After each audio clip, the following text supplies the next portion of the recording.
Here I have Samsung Galaxy M53, and today I'm going to show you how to take a live photo or motion photo, call it as you want, on this device.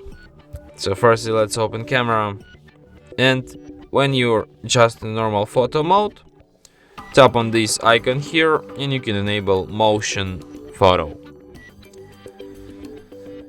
And that's how you can record this photo motion, I know, photo in motion, something like that. So yeah, and that's it. Thanks for watching.